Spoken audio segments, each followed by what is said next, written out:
Aarestuhin ka raw ng CIDG sa 24. Ah, ganon? Totoo? Pagkakaalam ko nung nagatid sa akin ng pena, mababait sila at nagpa-picture pa kami. Really? A few moments later.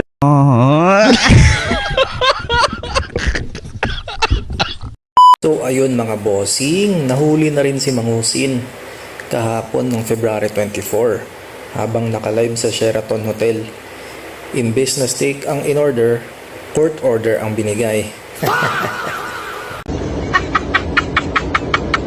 So dito, naka-live siya kahapon. Akala niya ligtas na siya dahil hindi siya sumipot kahapon sa Parañaque City Hall. Hindi niya alam, dadamputin na siya ng mga otoridad. Gulat na gulat ang bida, pati si Casper na painom na lang ng coke sa kaba.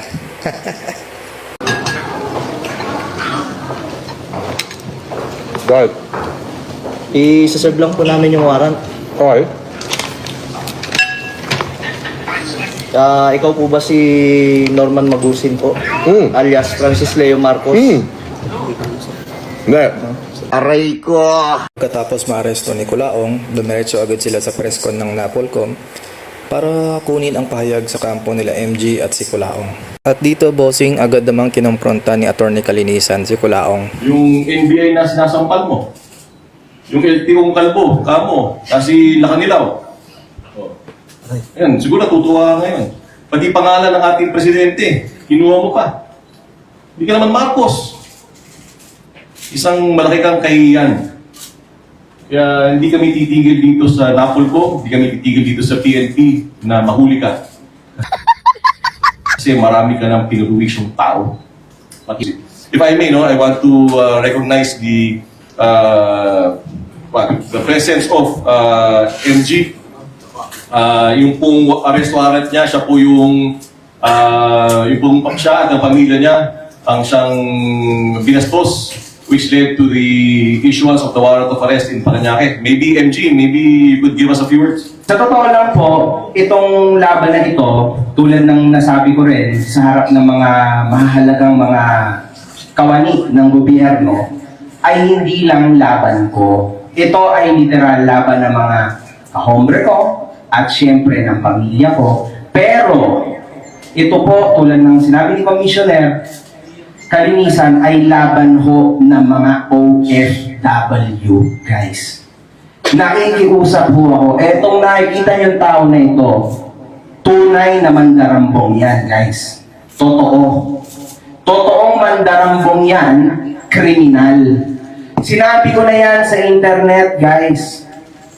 Ako ay nagpapasalamat kasi finally, may isang tao ng gobyerno na si Commissioner Ralph Kalinisan ang tunay na dininig ako at ang aking mga kahombre, kasi usually tinatawanan na tong tao na to eh. Even si CICC Yusek Aboy Paraiso, tinulungan niya kami kasi literal ho na kami ho ay hirap na hirap kami sa internet, guys, napuksain ng tao na ito kasi mandarampong yan. You know this. Hindi ko na kailangan ulitin sa inyo.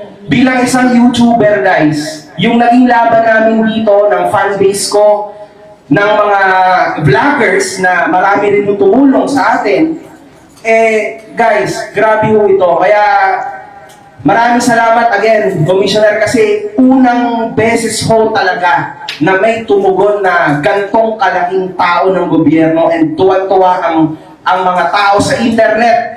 Tingnan nyo ba, sa ilalas, nung in-interview ko si Commissioner, grabe katuwan-tuwa mga tao kasi hindi mo ito binibigyan ng pansin. At dito nagsimula ng umiyak si Culaong. Simula pa lang po ito ng laban namin. Simula pa lang po ito. Tuloy-tuloy yan. Buong taon mo yan makukulong. Kasi literal na hindi ko tatantanan yan dahil napakaraming taong tinarantado yan, lalo ng aking asawa. Ang dami kong kabastusan na sinabi ng tao na yan sa asawa ko. At sa pamilya ko, at lalong, sa akin okay lang, influencer lang naman ako eh.